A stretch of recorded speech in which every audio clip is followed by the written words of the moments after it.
Nos alegramos de haber escogido venir hoy, porque el venir a la iglesia, al final de cuentas, es una decisión, no es una obligación. Pero damos gracias por los que estamos aquí. No nos toca ni orar por Rusia, ni orar por España. Guardemos las oraciones para el martes. A ver qué es lo que va a pasar el martes.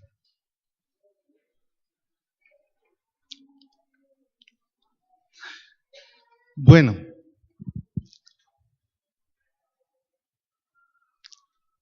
cuando nosotros miramos lo que está pasando en el mundo, debiéramos estar muy preocupados. Y a veces yo veo que algunos de nosotros parece que vivimos en un mundo de fantasía. La realidad es muy difícil, muy difícil. De pronto algunos pensábamos, bueno, Dios ya permitió un cambio de gobierno que está a la puerta, pero si ustedes se fijan, ha sido un principio de conflicto antes de que el presidente tome su lugar. ¿Quién pudiera pensar que el país latino más grande, junto con Brasil, México, está a las puertas de una decisión que lo va a poner en conflicto con su vecino, Estados Unidos? Y por lo que uno ve, por las informaciones, lo que está pasando, va a ser el segundo narcoestado de América Latina.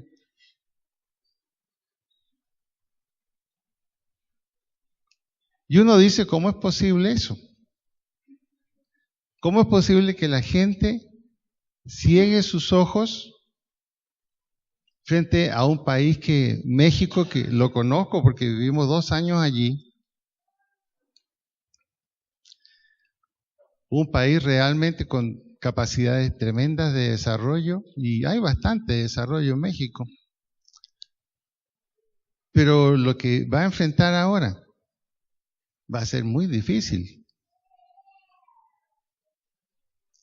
Un presidente que ya dijo que iba a hacer un acuerdo de paz similar al de Colombia, pero con los narcotraficantes. Y no se oculta, se dice. ¿En qué va a terminar México, un país tan grande como ese? ¿En qué va a terminar? Y uno dice, pero ¿qué pasa? Que la gente está como ciega, que no ve la realidad. Algunos vemos la realidad, otros tienen su propia realidad, construyen su propia realidad. Ahora, en medio de esto, la iglesia. La iglesia que dice la Biblia que debe ser la sal de la tierra, pero parece que la sal se transformó en azúcar, porque su presencia no se nota. No se nota. Estados Unidos en este momento tiene un avance económico tremendamente grande. Los planes de Trump de bajar los impuestos a las empresas trajo como consecuencia que la recaudación de impuestos del año pasado aumentó 251 millones de dólares. Y uno dice, fabuloso, qué buena medida económica. Pero cuando se mide el nivel moral de Estados Unidos, está cada vez más bajo. Y ya da pena. Si usted se mete a YouTube y comienza a ver todas las informaciones que están saliendo sobre la iglesia cristiana, con video, con información, comprobadas, uno dice, ¿qué está pasando? Como que la iglesia que debiera ser un faro en la sociedad, como que está a punto de apagarse.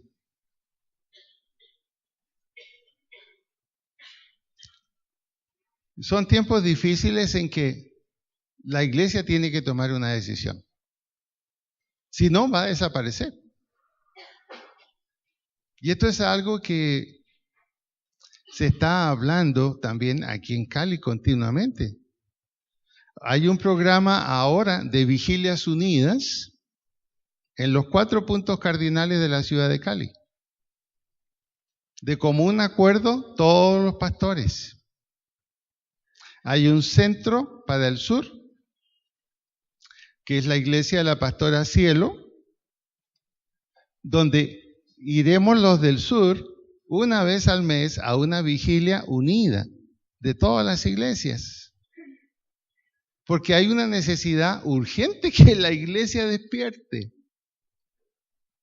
Son 4 puntos cardinales de la ciudad para hacer vigilias unidas de las iglesias, ya no solo de los pastores, las iglesias. ¿Qué es lo que estamos necesitando?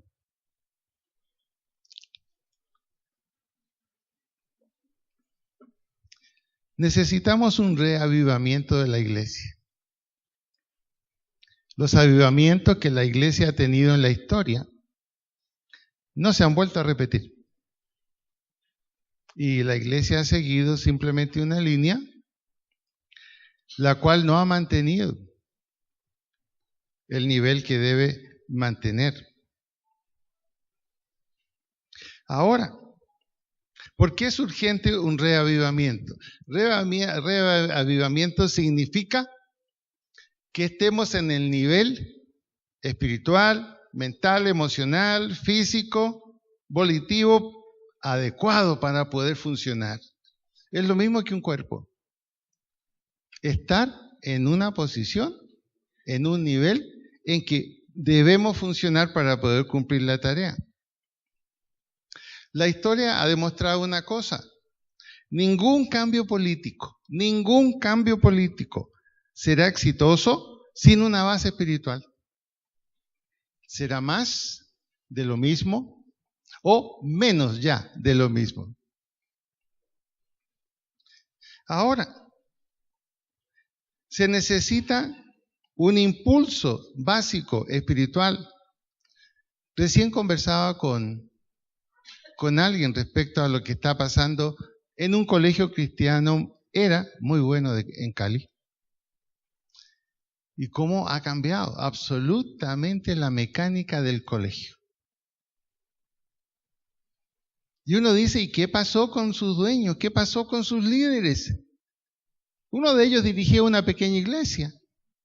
No, cambio total, cambio de rumbo. El pecado ya no es pecado, es solamente un error y hay un Dios suficientemente tolerante y comprensible.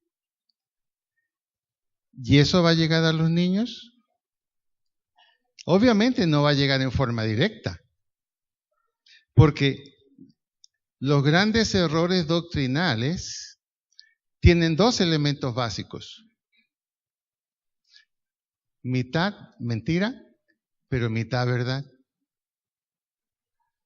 Por eso que es muy fácil que se vayan introduciendo. Si a alguien le presentan una mentira de frente, uno la rechaza, porque es muy claro. Pero cuando está mezclado con verdad, es como si te dijeran, puede que sí, puede que no. Y eso está pasando aquí en Cali, en lo que yo sé, por lo menos de 5 colegios, y bien conocidos. Y está comenzando a haber un pensamiento en varias familias que tenían sus hijos en colegios cristianos.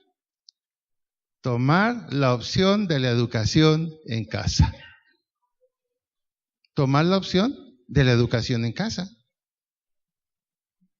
Pero ahí viene un problema. Alguien tiene que estar ahí. Entonces, la mamá tendría que tomar la decisión si trabaja o no trabaja, o si se dedica a lo más importante, que es la educación e información de su hijo. Toda esta serie de cosas se están comenzando a gestar. Y sabemos que es un plan que viene de un multimillonario que maneja hasta Naciones Unidas, el señor George Soros, que no tiene empacho en decirlo abiertamente y por escrito y en video. Lo que se quiere es tener sociedades abiertas. Y lo dicen, y es una filosofía que está. ¿Qué es una sociedad abierta? Si yo le digo a usted, una sociedad abierta, ¿en qué piensa? En que no hay normas fundamentales. La única norma fundamental es el respeto al otro, la tolerancia al otro y que cada cual tenga la verdad que quiere y que haga lo que más le ajusta a su deseo. Y eso ya se está siendo respaldado por psicólogos americanos que dicen que está predominando, comenzando a predominar el pensar con el deseo. Cuando usted piensa con el deseo, ¿qué le pasa? Me encanta este reloj, pero solo tengo la plata para la comida. No, pero yo me sentiría tan feliz con ese reloj. Lo compro, no importa que no coma un mes. Eso es pensar con el deseo. Eso es pensar con el deseo. Ahora, necesitamos recuperar la base espiritual en las relaciones, la base espiritual en la educación. Y necesitamos recuperar la base espiritual en la iglesia cristiana porque tenemos signos de crisis. Tenemos signos de crisis. Ahora, cuando hablamos de reavivar la iglesia, no es solo responsabilidad de los líderes.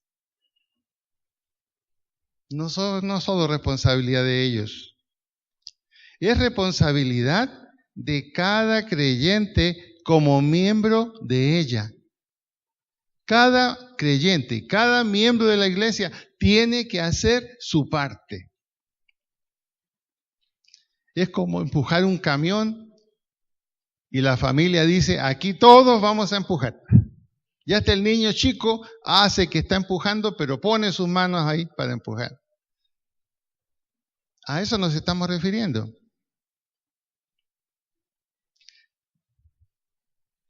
Miremos cómo fue el avivamiento del primer siglo. Ahí está el modelo. El avivamiento del primer siglo que fue llevado por los apóstoles. Jesús dejó las bases, pero el avivamiento lo hicieron los apóstoles. En primer lugar, Hechos 2:42.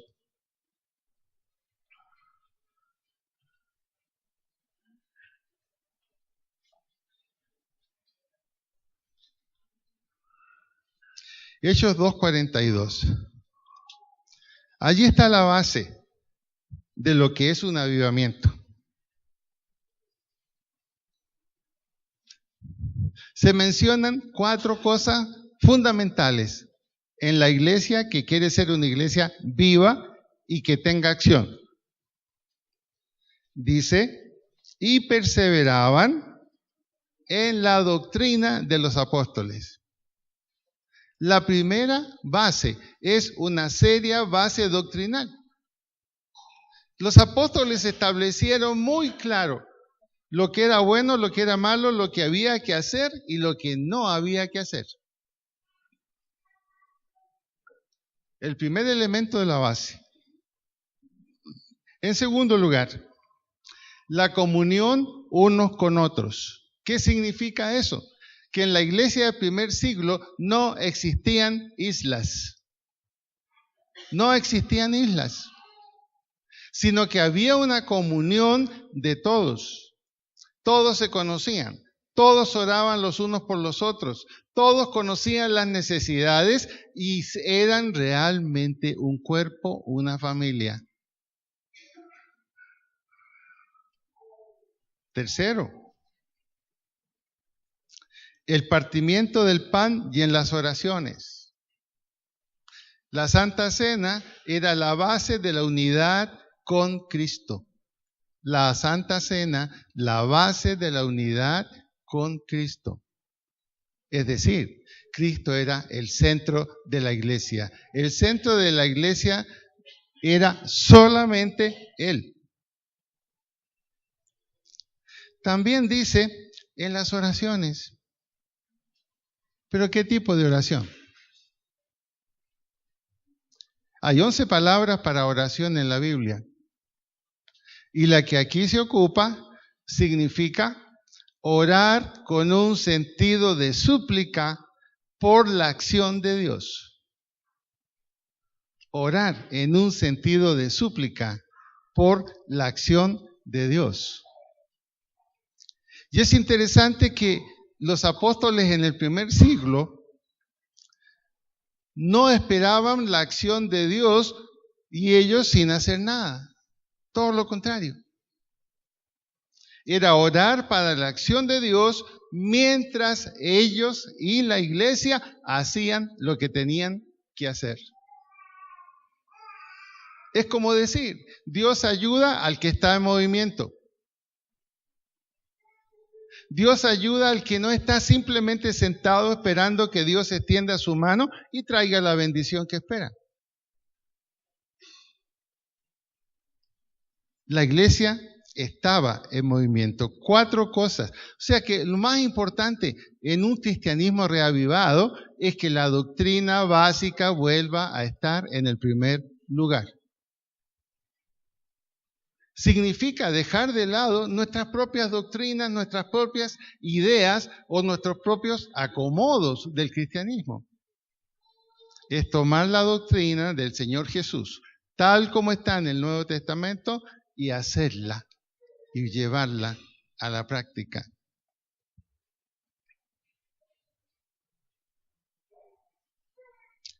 Y esto trajo resultados. Veamos los resultados que produjo este enfoque doctrinal de la iglesia.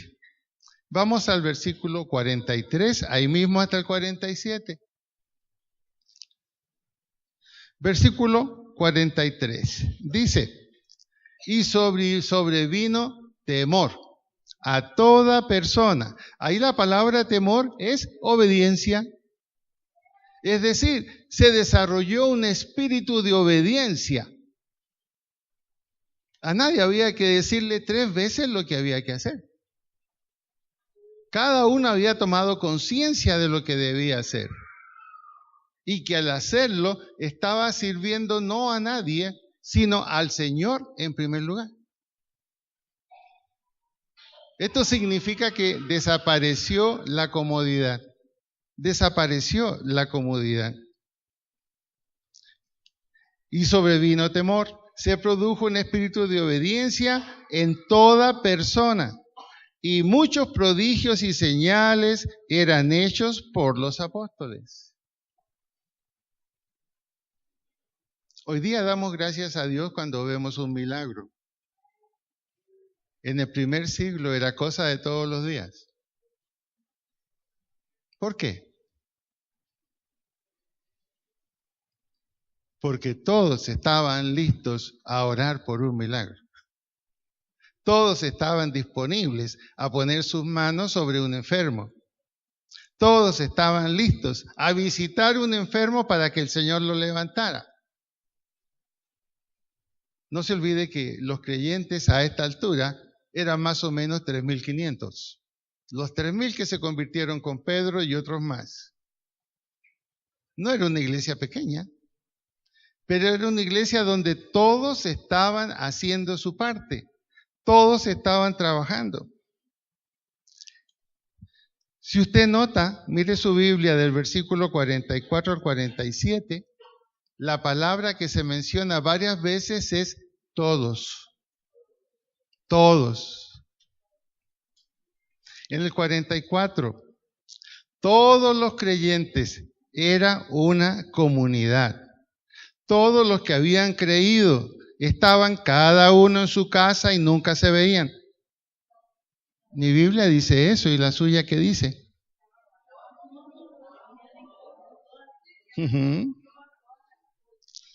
Los que habían creído. ¿Cuál es el síntoma de un grupo donde hay creyentes? ¿Cuál es el síntoma de un grupo donde hay creyentes? Están juntos y tenían en común todas las cosas. No significa que no había privada, pero era un equipo. Era un equipo donde cada uno hacía su parte y era un equipo que metía goles todos los días. Pero eran todos. Y vendían sus propiedades y sus bienes. Aquellos que tenían muchos bienes participaban de esa manera y los distribuían a todos según la necesidad de cada uno. Cada uno daba lo que le correspondía. El que tenía más, daba más. El que tenía menos, daba menos. ¿Y cómo se producía la unidad en el dar? Simple, es muy simple. Sus ofrendas y sus diezmos. El diezmo es la base de la economía en una comunidad. Cada cual aporta de acuerdo a cómo ha sido bendecido. No importa el que da menos, todos están dando en un sentido comunitario lo mismo. Allí está la unidad de ellos. Por lo tanto, nadie se sentía menos porque daba menos. Nadie se sentía menos. Y el que daba más tampoco se sentía el jefe. Un sentido absoluto de comunidad. ¿Y cómo actuaban? Distribuían a todos según la necesidad de cada uno. No era salir a repartir. Era primero conocer la necesidad, analizar la necesidad. Y de acuerdo a esa necesidad, la iglesia respondía. 46. Todos acudían asiduamente cada día, ¿dónde? Al templo. Eran judíos que se habían vuelto cristianos. Ellos tenían por costumbre, por cumplir una norma, de ir 3 veces al templo cada día a orar. Y ellos respetaban en lo que habían sido enseñados. Iban al templo. Por eso que el primer milagro que se produce en la iglesia primitiva es cuando Pedro y Juan iban al templo y encontraron en la puerta del templo a alguien que estaba pidiendo limosna. Y allí se produjo el primer milagro. Y Pedro le dice, mira, no tengo plata ni oro, no tengo dinero, pero lo que yo tengo te doy. ¿Y qué es lo que tengo? En el nombre de Jesús de Nazaret, levántate. Y se produce el milagro y hay todo un escándalo entre los sacerdotes. Una iglesia que no estaba encerrada en sí misma. Una iglesia que daba testimonio a la comunidad no creyente y el Señor respaldaba todas y cada una de sus acciones. En el versículo 46 notemos esto.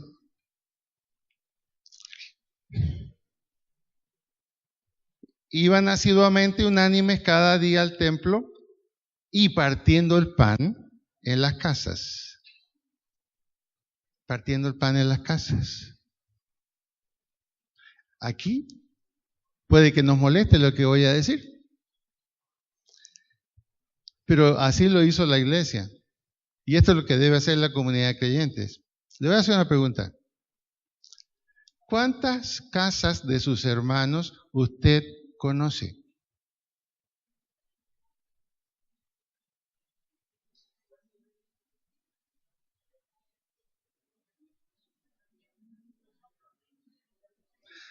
Note esto. Aquí teníamos una canción y la cantábamos mucho.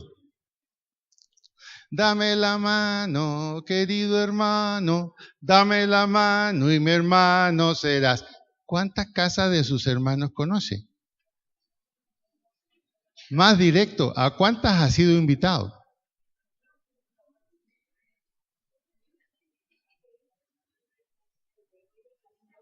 Entonces, ¿somos hermanos o no somos hermanos? ¿Somos una comunidad o no somos una comunidad? ¿Mm? A veces llaman a María y María, si por favor necesito el teléfono de tal hermano. Y yo pienso, y no lo tiene, nunca se lo han dado. Hágase esta pregunta, ¿somos una comunidad o no? No, porque somos adoradores de la vida privada. Estos creyentes no tenían vida privada completa. Ser comunidad, no hay vida privada. ¿Ha visto usted cómo los indígenas viven en comunidad? Se conocen todos. Usted va a un sector del Cauca, me han dicho, a cualquiera le pregunta, ¿dónde vive fulanito? Ah, mire, allá, váyase por aquí, ahí está, lo va a encontrar sentado en la puerta. ¿Ah?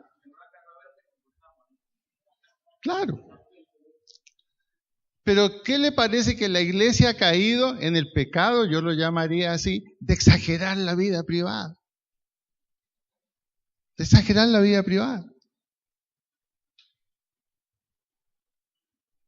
Yo no estoy haciendo reclamos de ninguna manera.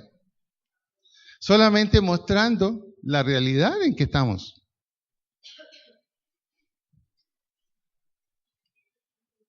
¿Cuántos de ustedes han pasado una Navidad conmigo? Aquí me dicen, usted no nos ha invitado.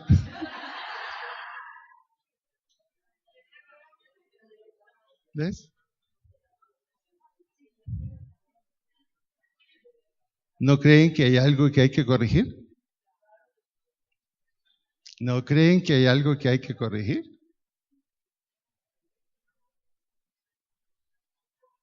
Cuando llega una persona nueva aquí, pareciera que tiene SIDA porque casi nadie se le acerca. Y esto pasa en todas, no crean, es lo que hemos hablado con otros pastores también.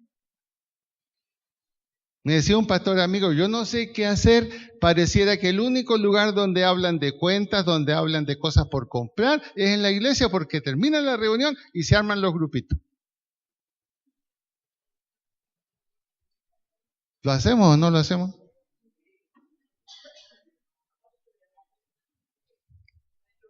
Dígale al que tiene al lado, se puso pesado el pastor.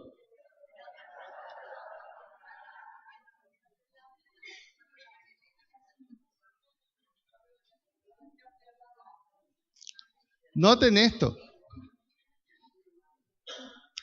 Comían juntos en las casas con alegría y sencillez de corazón. ¿Qué significa? Que los grupos de oración en el primer siglo compartían todo con los invitados. Obviamente, no era solamente cristianos con cristianos.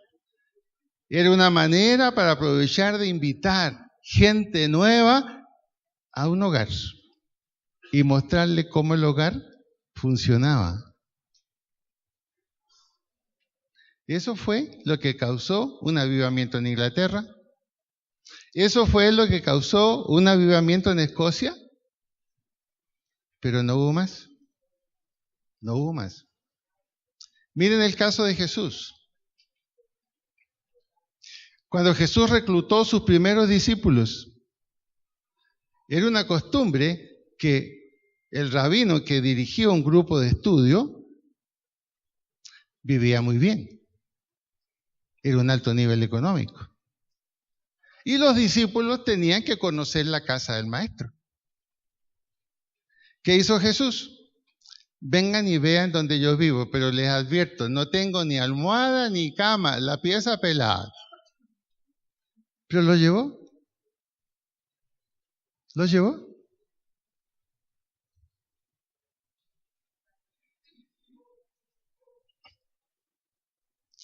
Y el 47, ¿qué dice? Alabando a Dios y teniendo favor con todo el pueblo.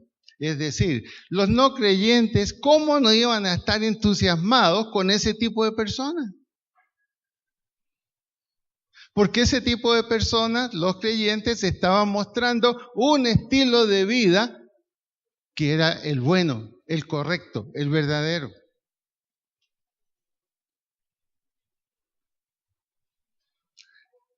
Habló uno de los encargados de salud mental en Colombia. Y le preguntaron que cómo estaba la salud mental de los colombianos. Y él dijo que el problema fundamental era la soledad. La soledad.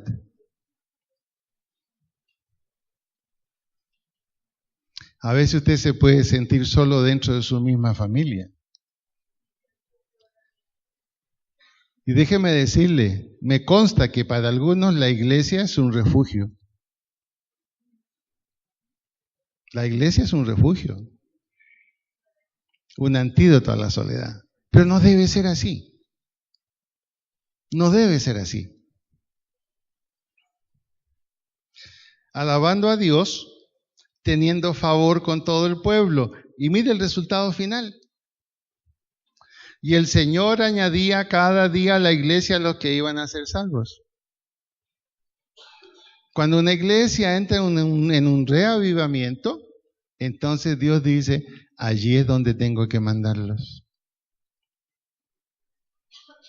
Nadie va a mandar una oveja a un matadero. Allí es donde tengo que mandarlos.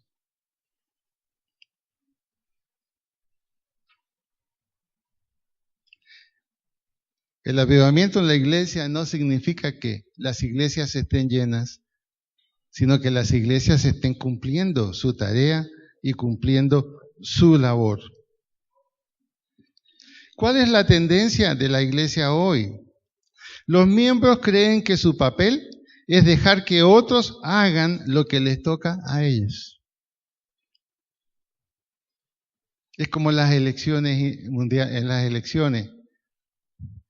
Tuvimos 300 observadores internacionales. ¿Qué hicieron? No recogieron un papel. Simplemente observaban. A mí me encantaría esa profesión, solo observar.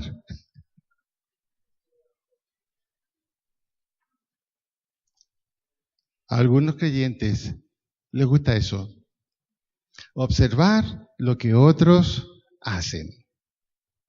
O dejar que los otros hagan lo que les toca a ellos. Lo que les toca a ellos. Yo recuerdo cuando comenzó la iglesia y nos reuníamos allí en la 42, en Lido. Las reuniones eran bien bonitas, todo. Pero terminaba la reunión, todos salían a saludarse afuera. Yo también a saludar a todo el mundo, y ya. Y después venía mi hija Priscila. Papá, ¿otra vez nos toca ordenar todo? Sí, hija, es lo que nos toca.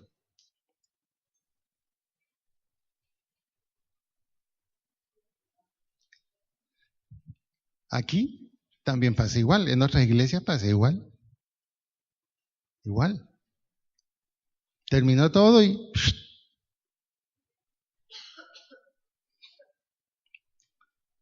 Con Víctor siempre conversamos. Nos toca revisar que las luces hayan quedado apagadas, que ningún ventilador haya quedado prendido. Es decir, no sentimos la responsabilidad. No sentimos la responsabilidad, ¿no? Y eso está pasando en la iglesia cristiana, lamentablemente. Eso está pasando.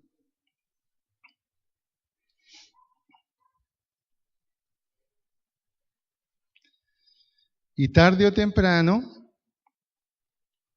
Dios va a hacer corrección en su iglesia. Miren cómo está el mundo y la iglesia es la única esperanza. La iglesia es la única esperanza. El dinero no lo es. El dinero no lo es.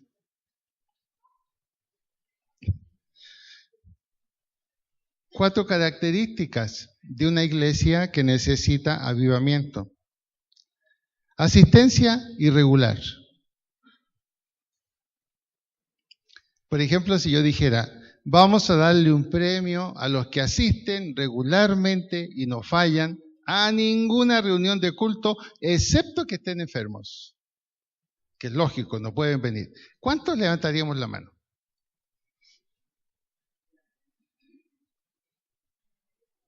Ahora, yo no la puedo levantar porque a mí me toca venir. No puedo decir, yo vengo, me encanta, me encanta. No, a mí me toca venir. Es como el chiste, ¿no?, de un pastor que un domingo en la mañana sonó el despertador y no se quería levantar. Y la esposa le dijo, oye, por favor, mira la hora que ya hay que ir al culto. No, mija, yo no tengo ganas de ir al culto hoy. Además, allá hay gente que va a ir. Pero tú eres el pastor, mijo. Ah, de veras. Hay que ir. Hay que ir, ¿cierto? Asistencia irregular.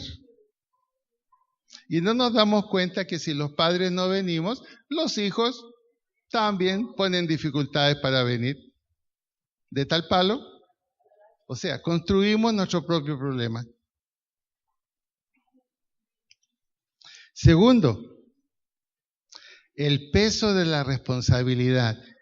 Y esto es en general en las iglesias de hoy. El peso de la responsabilidad está en unos pocos. ¿Es lógico que sea así? ¿Que el peso de la responsabilidad esté en unos pocos? Que esos pocos sean los fieles que siempre están ahí al mando para hacer las cosas, asumir lo que otros no hacen, limpiar lo que otros no limpian. ¿Es justo eso?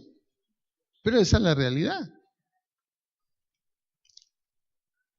Ya hemos hablado, económicamente el peso de la iglesia está en unos pocos también. No están todos. No están todos. Es fácil ver, ahora que se pasa la ofrenda así, los que se quedan sentados, como que si no pertenecieran aquí. Hermanos, les hablo en el nombre del Señor. Es fácil ver. Entonces uno se pregunta, bueno, ¿qué sucede? Hay que seguir adelante. Pero la realidad es esa. Ojalá ustedes conversaran qué está sucediendo. Un pastor que yo lo conocía, joven, muy amigo con él, de la noche a la mañana abandonó su responsabilidad en la iglesia. Y ya. Que los que queden se las arreglen.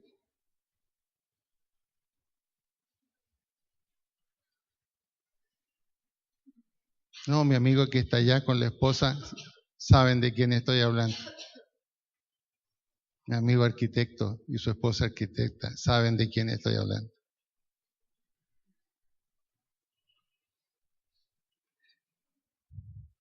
Pareciera que nuestro lugar preferido, y estoy hablando en general, la realidad de la iglesia,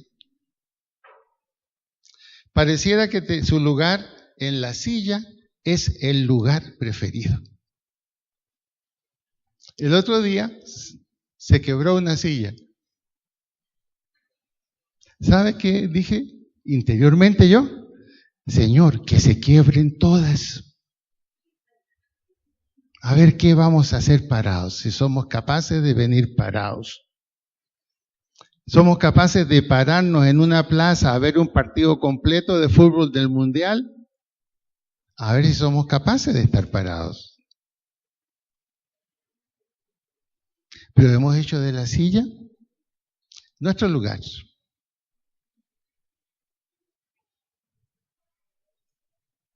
Ahora, sí, todos queremos que oren por nosotros.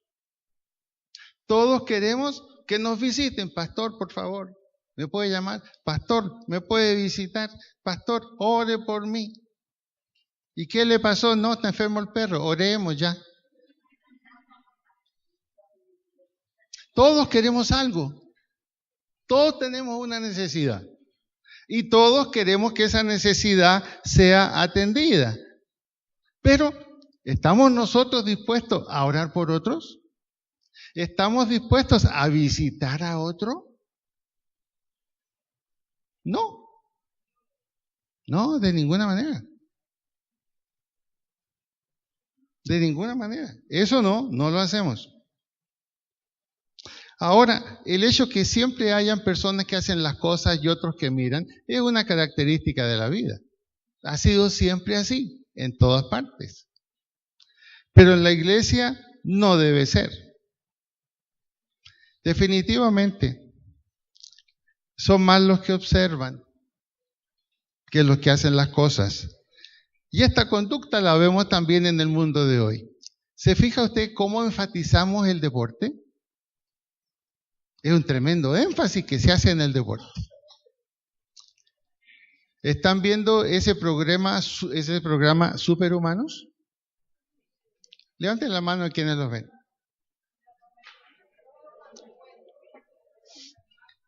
Es un programa que tiene un alto rating para ver cómo se cae, cómo no logra llegar a la meta, cómo pelean entre ellos, etcétera. Pero ¿cuántos estamos dispuestos a hacer como deporte eso mismo? Somos observadores.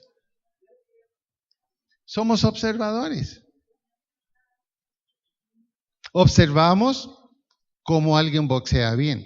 Observamos cómo alguien lucha bien. Observamos cómo alguien juega bien. Aplaudíamos al pobre Messi y ahora está al punto del suicidio.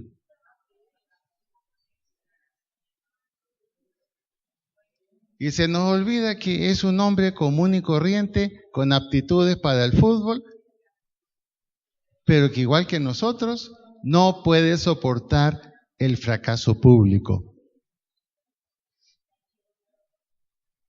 Moisés me llamaba y me decía, mira, estoy trabajando encerrado en mi oficina y no hablo con nadie porque aquí los médicos argentinos no quieren que nadie les hable y que nadie les diga nada. Porque allá hay un fanatismo serio el fútbol en Argentina. ¿No? Claro, hay que estar en silencio ya. Ahora, hermanos, esta actitud es una negación de la doctrina del Nuevo Testamento acerca de la iglesia como cuerpo de Cristo. No somos unidades independientes en la iglesia. Veamos en 1 Corintios 12, 22 al 25.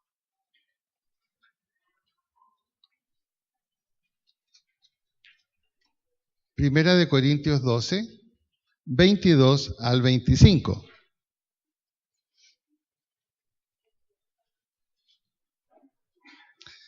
Nos vamos a fijar en los versículos 12 y 14. Los versículos 12 y 14 de 1 Corintios 12.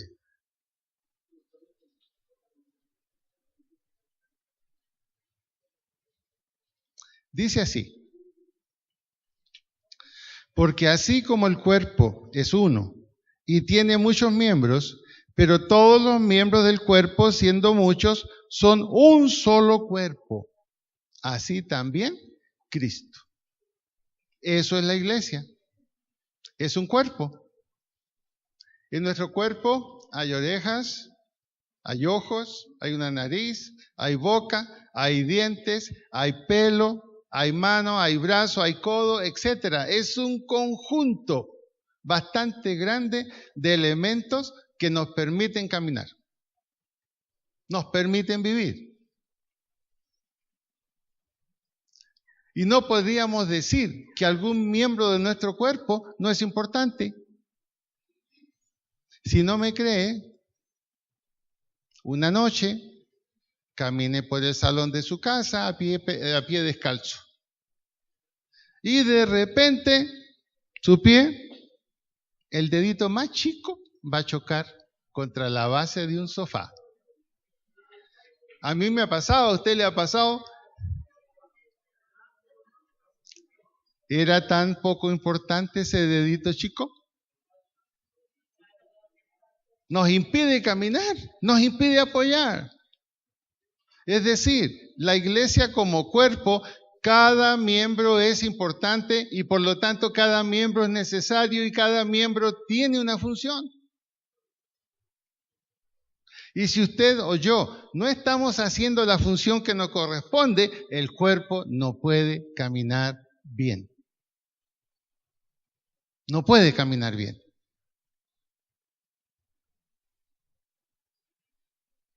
Entonces, ¿qué necesita la iglesia tomar conciencia? ¿Qué necesitamos tomar conciencia?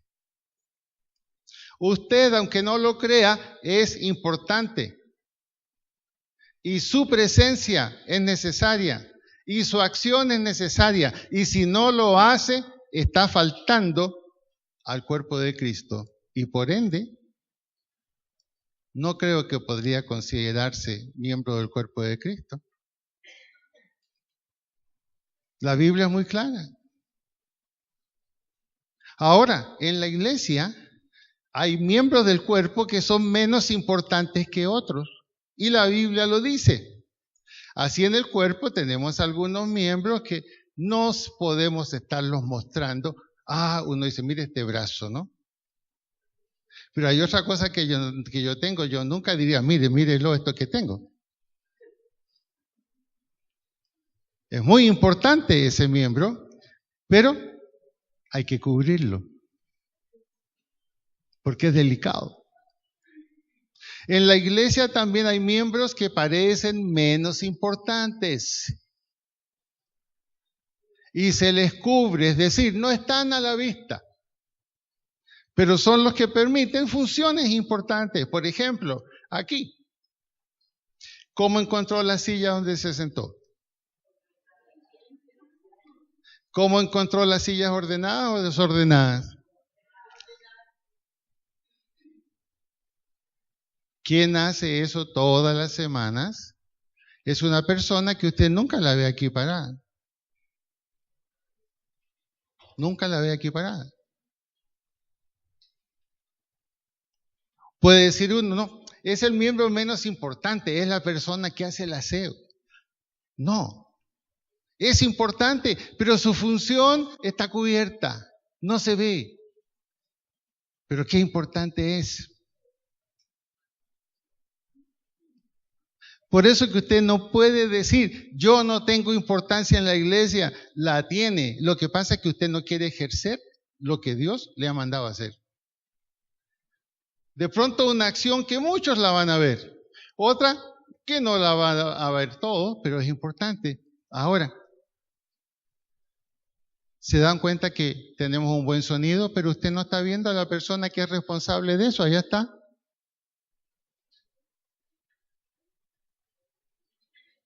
Él es responsable que todo suene bien. Ahí está. Cuando usted ve los sermones en su casa, en el televisor, porque se repiten por la página, allá está el responsable, calvito y todo, pero allá está.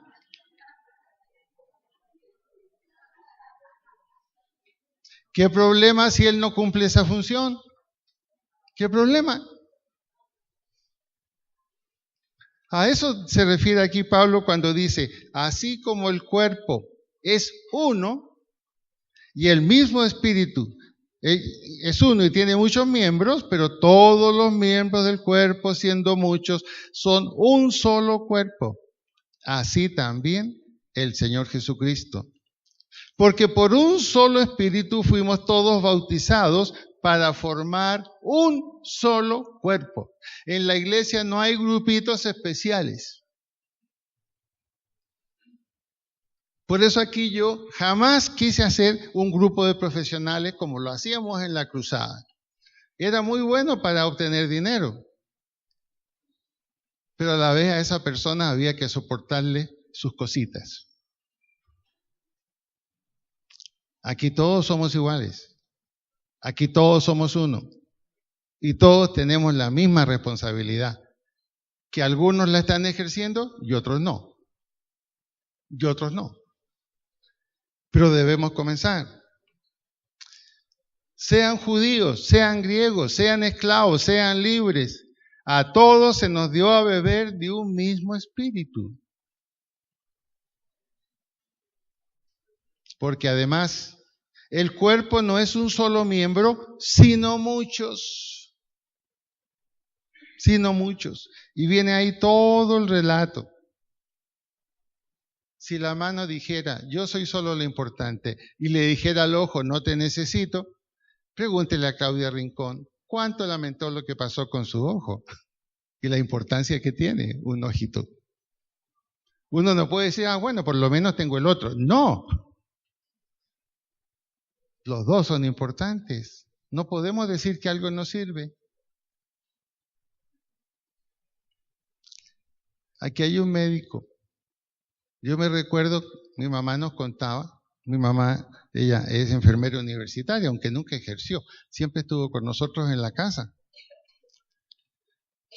Pero hubo un tiempo en que se pensaba que el apéndice, cuando había una operación de apendicitis, como que no tenía ninguna importancia. Se sigue pensando un poco así todavía, pero hay ciertas escuelas de medicina que dicen, no, tiene mucha importancia. Pero antiguamente, apéndice, para afuera. ¿Cuántos de mis amigos no tienen apéndice? Mi hermano, en la época que éramos bien pequeños, problema de las amígdalas. No, mire, lo mejor, opérela, se la sacamos y se acaba el problema.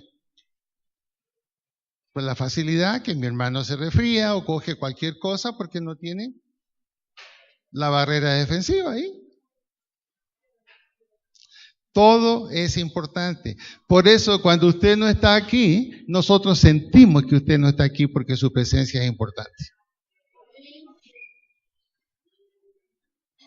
Pero algunos somos tan, no, pueden funcionar sin mí. ¿Cómo le parece que no? No, no podemos funcionar sin usted. No podemos funcionar sin que usted haga lo que corresponde. No podemos funcionar sin que usted asuma responsabilidad, porque somos un cuerpo.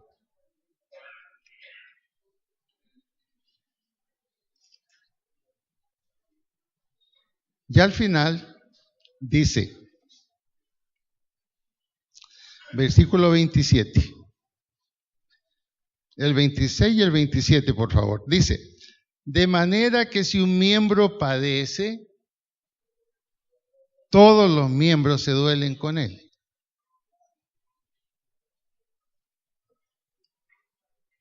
A veces alguien me dice, pero pastor, yo estaba enfermo y nadie me ha llamado.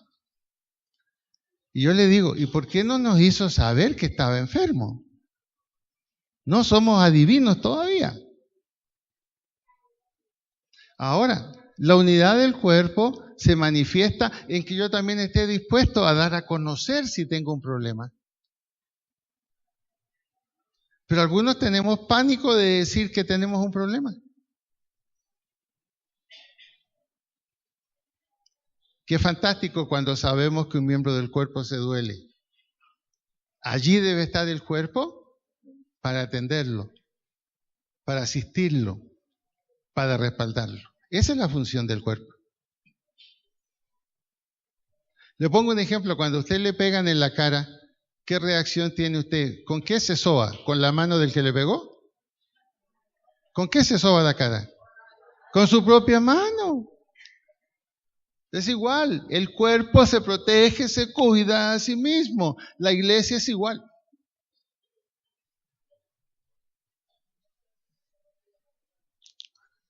Nos atreveríamos a veces a decirle a un hermano, después de una reunión, en la noche, por ejemplo, hermano, ¿usted me podría por lo menos dejar allí en la estación del mío? Porque es tan peligroso por aquí. Algunos hermanos no se atreven. No se atreven a decir, por favor, ¿me ayudan en eso? ¿Será porque los que tenemos carro a veces no ofrecemos? ¿Cuál será el problema?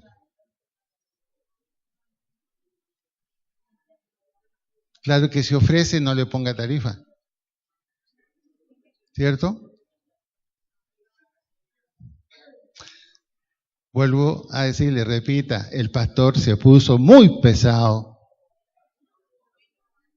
Bueno, lo mismo dice mi esposa y no me inquieto. Ahora bien, si un miembro padece, todos los miembros se duelen con él. Y si un miembro recibe honra, todos los miembros se gozan con él. Las dos cosas. Compartir las alegrías y compartir también las penas. Compartir el problema, pero compartir también cómo se solucionó el problema. Yo conozco milagros tremendos que Dios ha hecho con personas con las que he orado. Y yo me pregunto, ¿y por qué nunca lo he visto allá adelante dando el testimonio? ¿De qué nos da pena? De decir, tuve un problema y Dios me ayudó y Dios me sacó adelante. Fantástico darle la gloria a Dios.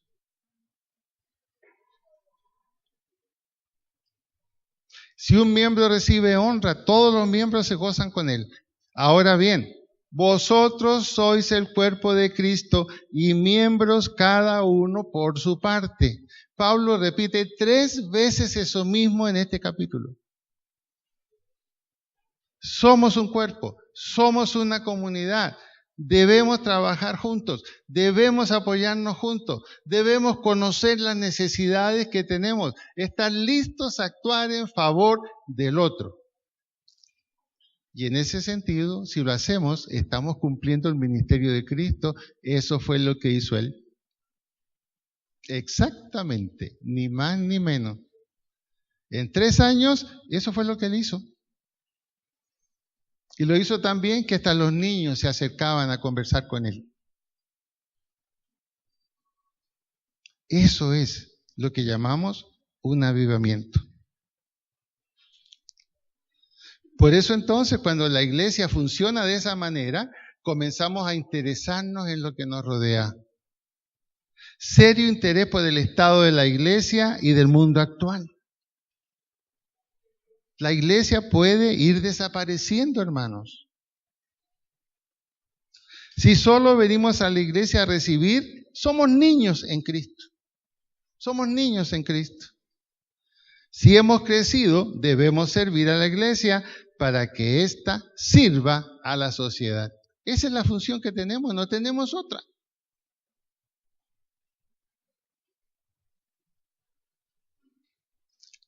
¿Cómo podríamos decir que alguien ya no es un niño en Cristo? Si usted estudió los niveles 1, 2 y 3, ya no es un niño en Cristo, ya está listo para hacer su tarea y su función. Levanten la mano los que han hecho nivel 1, 2 y 3, levántenla. Hay más, pero no la levantan. Pero yo los conozco. Usted ya está listo para hacer algo.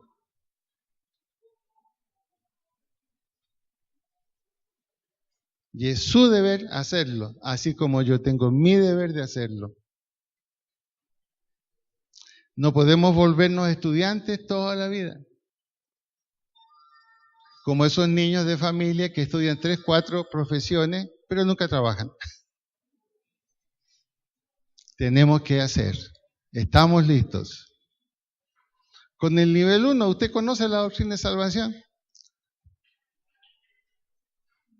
Hombre, fotografiándote el pelo si se ve bien. Te quedó bien el rubio. Y tú haciéndote selfie, hombre. Tienes que hacerla con una muchacha al lado. Esa es tu mamá, hombre. Tu tía.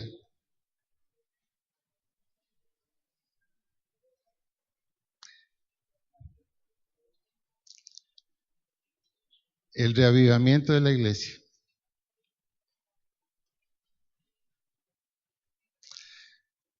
Cristo dio una lección de avivamiento antes de irse. Subió con 3 de sus discípulos al monte de la transfiguración. Y esos 3 discípulos estaban extasiados. Estaba Moisés, estaba Elías y conversando con Jesús. Y ellos dijeron, este es lugar del cielo. Decisión, vamos a hacer 3 enramadas, 3 casitas aquí y nos vamos a quedar aquí. Esto es impagable. Estaban en lo alto, estaban tranquilos, allí no habían problemas, allí no habían dificultades, allí estaban todos de acuerdo. Y cuando Jesús vio esa actitud, les dijo, señores, apriétense para que bajemos. Pero ¿cómo bajarse? Aquí estamos también. Bajemos, bajemos. Ustedes no tienen idea de lo que está pasando allá abajo. Abajo es la realidad. Abajo es donde debemos estar. Y bajan. ¿Y qué encuentran? A unos discípulos del Señor allí arrinconados por una multitud. Eso está en Marcos capítulo 9. Arrinconados. ¿Y qué les decía a la multitud? Inútiles, mentirosos, habladores. Y ahí estaban ellos así. Y llega Jesús y alguien de la multitud viene y le dice, ¿sabes una cosa? El problema, aquí tenemos un hijo enfermo hace mucho tiempo. Le da como una epilepsia, cae al suelo, lanza espuma, es terrible. Y lo hemos traído para que tus discípulos oren por él. Y no pasó nada, no pudieron. Eran los discípulos del Señor. Y el Señor les dice, tráiganme a ese niño. ¿Desde cuándo le pasa esto? Hace tanto tiempo. ¿Cómo le pasa? Así le pasa. Y Jesús dice, sal fuera. Y el niño queda absolutamente sano. La multitud se va. Jesús se queda con los discípulos y los discípulos no se atrevían a preguntar nada. De pronto Pedro, el que siempre tenía la voz cantante, le dice, Señor, nosotros no pudimos hacerlo. ¿Cómo lo pudiste hacer tú? Y Jesús les dijo, ¿saben? Esto sale con oración y ayuno. En otras palabras, la palabra que ocupa para oración es, esto sale con trabajo continuo, con súplica continua, por la acción de Dios, a la cual ustedes tienen que estar dispuestos. Esa es la situación de la iglesia hoy. Aspiramos a un lugar alto, tranquilo, donde esté todo solucionado, sin problemas, que vengamos aquí, compartamos una reunión, salgamos convencidos que estuvimos con Dios. Posiblemente Dios estuvo, sí, no hay duda, estuvo, pero quizás no estuvo con algunos de nosotros. Esa es la diferencia. La presencia de Dios siempre causa algo. Siempre causa algo.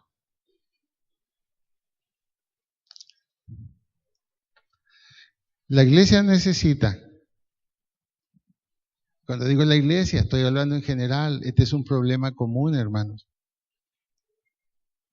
Hay problemas incluso en las mega iglesias, aunque ustedes no lo crean. El cambio político no va a significar el paraíso colombiano. Si no hay una base espiritual, si no hay una poderosa influencia de la iglesia, la educación seguirá acabando con este país tal como está. Y la ausencia de los padres en la responsabilidad con sus hijos terminará de acabar la próxima generación. Esa es la realidad, a la que no queremos ver, como la que los discípulos no querían ver. Pero tenemos la posibilidad y tenemos el derecho y tenemos la obligación de hacerlo. El cristiano tiene que ser un hombre bien hombre y la mujer una mujer bien mujer. Ahí está en la Biblia. Mujeres bien mujeres fueron famosas en el Antiguo Testamento. Así como hombres bien hombres, poderosos en el respaldo del Señor. Dígale a la persona que está al lado, ¿y ahora qué hago?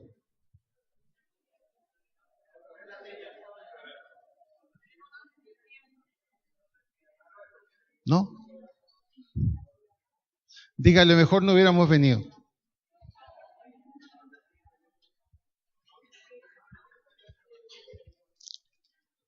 Hermanos,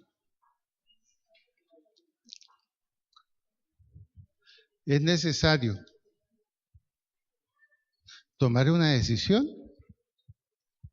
para servir. La iglesia necesita miembros que estén dispuestos a servir.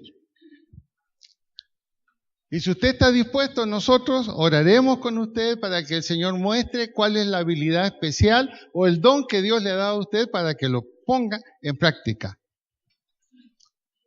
Y si algunos de ustedes salen excelentes predicadores, fabuloso, porque yo me jubilo. A los 84 me voy a jubilar, antes no. En serio, es lo que necesitamos. Claro, como usted va a Chile el 6, está tranquilito, contento. Ah, sí. Me deja a mí abajo, ¿cierto? No, tranquilo. Bueno, el asunto es ese. Ahora sí, pensándolo bien en serio. La iglesia necesita personas que estén dispuestas a servir. Y vamos a orar. Y yo voy a pedir que los que estén dispuestos a servir ya hayan entendido lo que hablamos en esta mañana, van a pasar adelante porque necesitamos un equipo de servidores. Si usted decide que la silla es el mejor lugar, Dios lo bendiga, nadie le va a decir nada. Pero las bendiciones de los servidores no son las mismas de los que no sirven. Así lo dice la Biblia. La Biblia dice porque donde está el siervo y allí va el jefe, tiene las mismas bendiciones del jefe. Pongámonos de pie y vamos a orar.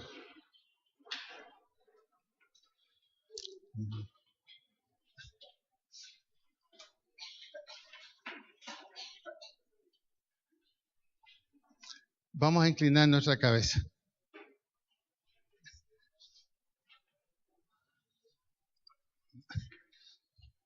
Inclinando la cabeza, lo invito a que ore.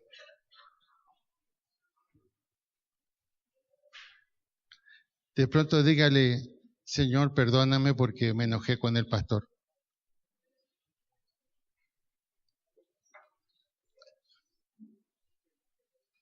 Pero lo que hoy he escuchado es cierto. No puedo ignorar lo que está pasando en el mundo. No puedo ignorar las consecuencias que día a día se presentarán sobre este mundo.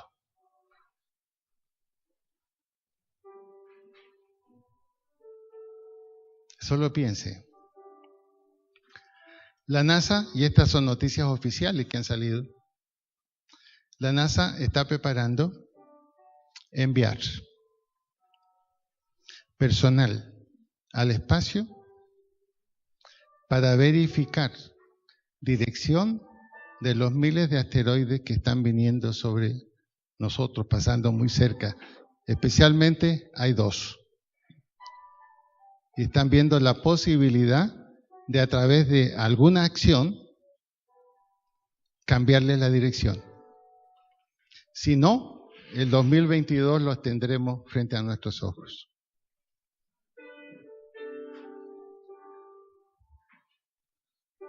Necesitamos la acción de Dios. Pero la acción de Dios es a través de nosotros. A través de nosotros. Pensemos en los padres que están educando a sus hijos. Todos los cambios que hay en los sistemas educativos, cada vez más pervertidos. Oremos para que los padres asuman esa responsabilidad de guiar sus hijos y no los entreguen abiertamente al colegio, por bueno que parezca. Son tiempos difíciles, pero es la oportunidad para que la iglesia cumpla su tarea. Debemos ponernos serios.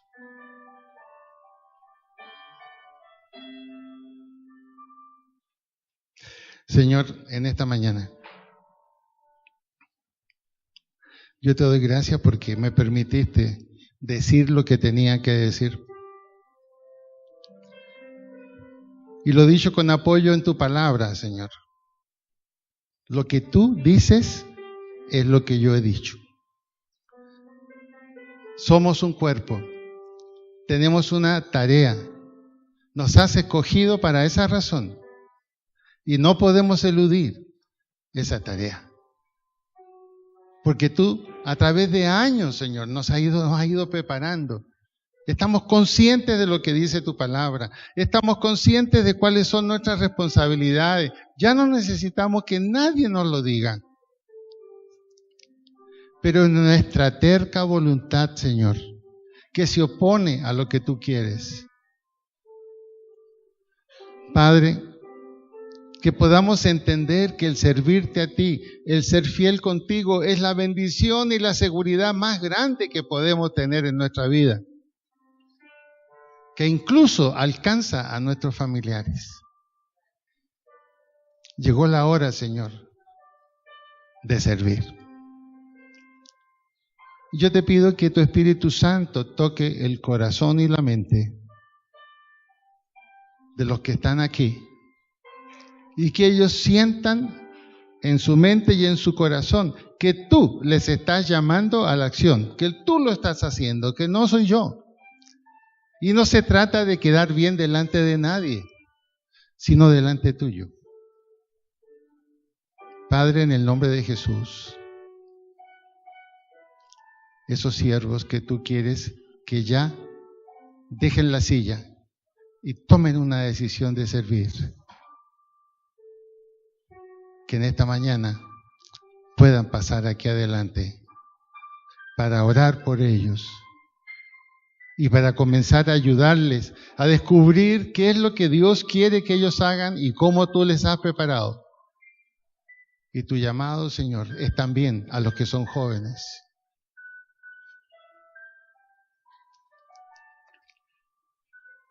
Yo lo invito en esta mañana. Y es una decisión seria frente a usted y frente a Dios. Llegó la hora de decir, yo estoy dispuesto a servir. No es simplemente pasar para una oración. Es pasar para dar a conocer una decisión.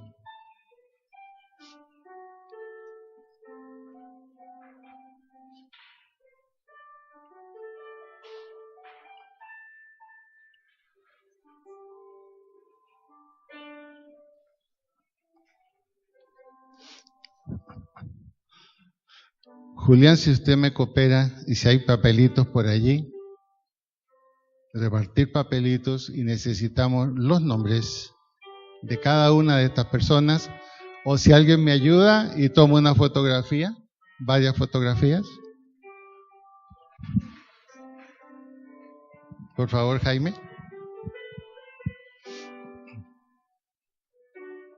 Esta fotografía va a ir al cielo y allá va a ser registrada. Allá va a decir, un 1 de julio de 2018, esta persona dijo que iba a ser mi siervo o mi sierva.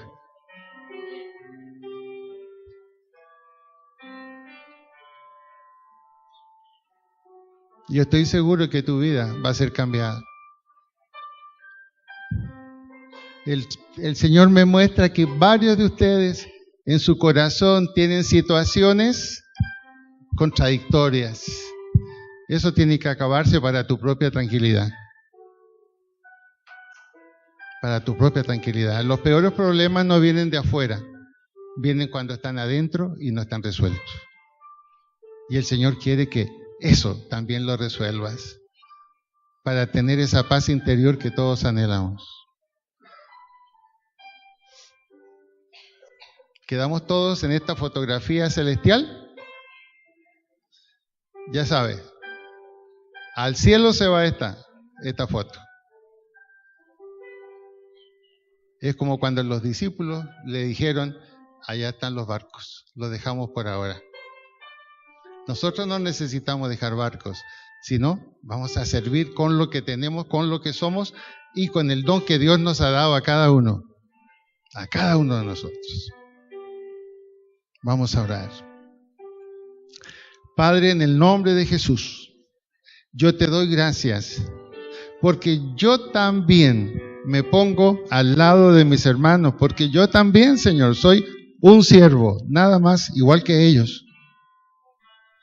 Y estamos aquí, Padre, para decir, queremos servirte, te hemos conocido, estamos agradecidos por todo lo que tú has hecho en nuestra vida, y es la hora en que nosotros ahora hagamos la tarea que nos toca hacer, transformar esta sociedad la más cercana a nosotros, comenzando por nuestra familia. Yo te pido que sobre cada uno de estos hermanos y hermanas, tu bendición sobreabunde en todo sentido, Señor. Y te doy gracias porque ellos, en la fidelidad de esta decisión, van a ver bendiciones que nunca han visto en su hogar. Esa es tu palabra y la creemos, Señor. Y así lo aseguramos. Y te damos gracias en el nombre de Jesús. Amén y amén. Y damos un aplauso al Señor.